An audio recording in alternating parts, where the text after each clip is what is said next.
एक दुकानदार सी ਉਹਦੇ ਕੋਲ ना एक गाहक आया तो गाहक आण के ਉਹਨੂੰ आंदा भी केलियां दा की रेट है। ਉਹਨੇ आख्या 12 रुपए दर्जन। सेबां दा पुछया, ਉਹਨੇ आख्या 12 रुपए किलो। अजे वो दस ही रहा सी दुकानदार तो उन्नी देर नूं एक औरत आ गई। औरत ने आण के पूछया भी की रेट है केले का। उन्हें आख्या जी 3 रुपये दर्जन। उन्हें आख्या जी सेब। उन्हें आख्या जी 2 रुपये किलो। बड़ा पहलों का मौजूद दुकानदार सी ना, उन्होंने ये गल सुन के तो बड़ा गुस्सा लगा तो लाल पीला हो गया। वो औरत ने आख्या भी शुक्र है अल्लाह पाक दा। उन्हें आख्या भी 1 दर्जन केले कर दे तो 1 किलो सेब कर दे। 5 रुपये उन्हें दिते तो लैके चली गई। जो उन्होंने रेट उन्हें दिता सी दस्या सी दुकानदार ने पहले गाहक नूं उहदे मुताबिक 25 रुपये बनता सी, लेकिन औरत नूं उन्हें 5 रुपये दोवां चीज़ों के दे दिता 50 रुपये च।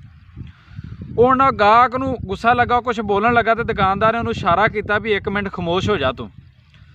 जो औरत चली गई ना, उन्होंने आख्या हुण गल कर। उन्हें आख्या ये की गल है तू? उन्हें आख्या अल्लाह जानदा मैं जिहड़ा तैनूं रेट दस्सिया सी ना सही रेट वही है। मैं तेरे नाल किसी किस्म की हेराफेरी नहीं सी कीती, लेकिन 4 यतीम बच्चों की वालदा वे, इन्हां दा कोई वसीला कोई नहीं।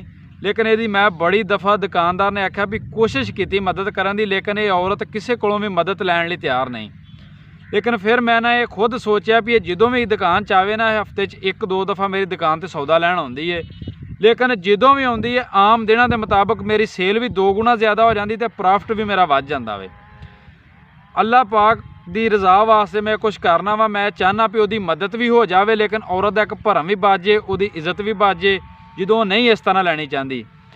मैं तुहानूं भी कहना चाहना, साढ़े अगे भी तुहाडे अगे पिछे भी इस तरह के बहुत सारे लोग ने जिहड़े अपनी इज्जत बचाउण वास्ते किसी कोलों कुछ मंगते भी नहीं तो इस तरह लैंदे भी नहीं। तो तुसीं किसी तरीके नाल बहाने नाल उन्हां दी मदद करते रहा करो।